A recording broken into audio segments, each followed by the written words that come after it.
que eu trabalho com arte marinha? Como vocês já sabem, eu trouxe até algumas peças aqui, inclusive uma peça que eu fiz hoje. Essa daqui é uma pranchinha, né? Uma pranchinha que pode ser de descanso de porta-chave ou modelo de abridor de garrafa. Trouxe essa peça aqui que eu finalizei ela, né? A gente fez ontem a primeira camada. Hoje eu fiz a segunda de manhã, tá? Então, olha só. Como você pode ver aqui, ó, vou te explicar o que é a arte marinha. Olha a finura dessa peça aqui, tá vendo? É um MDFzinho. Olha a finura da camada de resina. É uma camadinha superficial de resina. É o mínimo que você pode gastar na quantidade de resina. Não existe uma camada menor do que essa daqui para você dar de resina, tá? Então, o que é o trabalho com resina? É a representação do mar em objetos, como quadros decorativos, tábuas, descanso de copo. Ferramentas. A gente usa basicamente soprador térmico, maçarico, balança para poder pesar a resina, um aparelhinho para poder medir a temperatura do ambiente. E aí a gente usa a fitinha métrica para poder medir ali o tamanho da tábua, né? A gente usa um nível para poder ver se a tábua está bem nivelada. E tem os outros descartáveis, que é copinho, palitinho para poder misturar, luva descartável. Então, as ferramentas basicamente são essas, para você iniciar, tá? Se você for fazer algum processo de lixamento, dependendo da madeira, você consegue lixar na mão. Então, nem precisa iniciar com a lixadeira.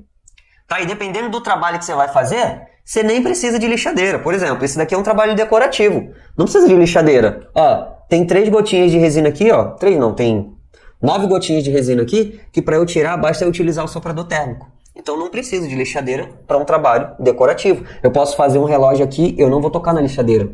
Então segue as minhas ferramentas básicas, tá? Essa que eu falei. Beleza? Não é difícil de aprender com metodologia se você tem uma, né? Porque se você não tem, você vai dar a cabeçada assim como eu dei, assim como diversas pessoas dão também por aí, tá? A gente tem que pagar o preço de aprender sozinho. E o preço de aprender sozinho está cada vez mais caro. Porque cada vez menos a gente tem tempo disponível e cada vez os materiais ficam mais caros. Beleza? Onde que eu vejo aqui que as pessoas elas erram mais? Na hora de fazer as ondas perfeitas na resina e gerar renda trabalhando de casa. Cara, as pessoas criam produtos que não sabem se alguém vai querer comprar. Eu trouxe aqui alguns tipos de produtos que você poderia criar como se fosse uma arte marinha sem saber se alguém vai comprar. E o custo de produção seu seria muito alto, tá? Então, ó, principalmente, esse tipo de produto aqui, ó, os famosos moldes de silicone, onde você derrama a resina aqui dentro, faz um efeito aqui, tem gente que bota concha, bota azul, branco e tal. Esse tipo de produto aqui, esse outro tipo de produto aqui, que é um molde de silicone de porta-vinho, que aí você bota conchinha aqui, Guto, eu faço arte marinha, bota conchinha aqui, bota resina azul e tal, e fala que é o mar. Esse tipo de produto aqui, apesar de representar o mar na cabeça de quem está fazendo, que eu nem faço nada de mar aqui, é um tipo de produto que alguém inventou isso daqui, tá? Que essa é a verdade. Alguém inventou, colocou para vender. Uma pessoa foi lá, produziu uma peça bem colorida, muito bonita, colocou essa peça aqui, pronta, num vinho, numa garrafa de vinho, colocou duas taças, e aí você foi lá e você ou pessoas foram lá e falaram assim, nossa, é um descanso de taça, de taça de vinho para colocar na garrafa. Né? Coloca assim. E aí foram lá e começaram a comprar. Aí compra o molde, enche de resina, e aí quando você faz essa peça aqui, que você desmolda, você pesa essa peça aqui, você vê que tem 140 gramas de resina. Eu faria 3 pranchas dessa daqui, quase 3 pranchas dessa daqui, com essa peça aqui.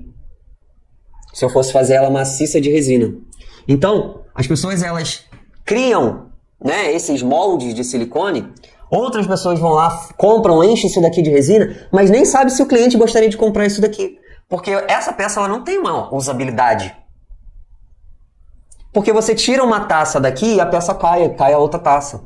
É só para colocar ali enquanto a garrafa tá ali. Mas é muito mais bonito você colocar a taça de vinho de cabeça para baixo na mesa, ou então em cima de um descanso de copo, ou então com uma rosa dentro da taça de vinho, do que você ficar inventando de colocar essa peça de resina aqui, que você puxa a taça de um lado e a troça cai do outro. E a maioria das taças nem cabem aqui nesse buraquinho, ela não passa aqui, porque esse daqui é muito fino, tá? Então, na hora de você produzir uma peça, não vai só porque você viu um vídeo que a peça é bonita, não. Você nem sabe se o cliente vai querer comprar. Primeira coisa de tudo, você compraria para colocar na tua casa? Se você tem uma peça que se você compra um molde desse daqui, né, para poder produzir uma peça de resina que você não tem na sua casa, que você não compraria, já tá errado, porque se você não compra, o cliente pode ser que ele não compre também, porque se nem você acredita no produto, como é que você vai vender ele? Então esse é o erro principal, é produzir peças só por conta da beleza, sem saber se isso tem uma demanda, sem saber se o cliente compraria isso e, pior, gastar muita resina produzindo essas peças para deixar no estoque lá, tá? Muita atenção aí, até você que já faz trabalho de resina, que já faz trabalho de arte marinha, que faz coisas relacionadas ao mar e coloca um monte de resina aqui, coloca conchinha, coloca areia. Pensa aí, tem isso na sua casa? Se não tem, tá errado. Porque você tem que vender algo que você acredita.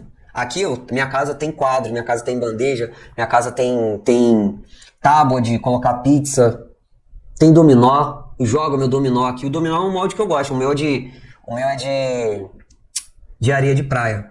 Esse é um dos trabalhos que são o único que eu gosto de fazer e tem potencial de venda, que é um dominó com areia de praia, de molde. O restante, pra mim, não prestam. A maioria não presta. Beleza? O jeito certo é você criar um produto temático, exclusivo e escasso, que gaste pouca resina. Assim como a gente vai ver aqui agora, tá? Pô, fiz esse cálculo aqui ontem, a gente colocou a quantidade de resina aqui. Eu gastei 60 gramas aqui nessa camada e hoje eu gastei mais ou menos aqui 50 gramas aqui nessa camada. 55 mais ou menos. Já com a sobra, tá? Porque se for colocar assim, zerado, para não sobrar absolutamente nada, eu gosto sempre de trabalhar com uma sobra de resina, para caso tenha algum eventual erro, ter como você corrigir ali. Isso daqui fecharia aí 100 gramas de resina, tá? Então eu fiz com 60 mais, acho que 50, foi 50, 60 mais 50, 110. 110, transformando isso daqui em dinheiro, dá R$15,40 de resina aqui. Qual o custo da madeira? Esse daqui não custou nada pra mim, porque eu reaproveitei a madeira. Então eu poderia fazer disso daqui um mini quadro, tá? Eu poderia furar aqui e fazer um relógio, enfim, fica aí na sua criatividade. Mas é um produto temático, exclusivo, escasso, que gasta muito pouca resina. Essa é uma das vantagens de você trabalhar com arte marinha, fazer as ondas perfeitas na resina. O custo de produção desse tipo de arte é muito baixo em relação aos trabalhos de molde de silicone. Eu não tenho nem como comparar com outros tipos de trabalho de resina que são maiores, que levam mais ferramentas, porque aí a quantidade de resina é absurdamente maior. Mas em trabalhos do mesmo tamanho, é praticamente, cara, no mínimo a metade do custo de produção. Show de bola? Então é isso.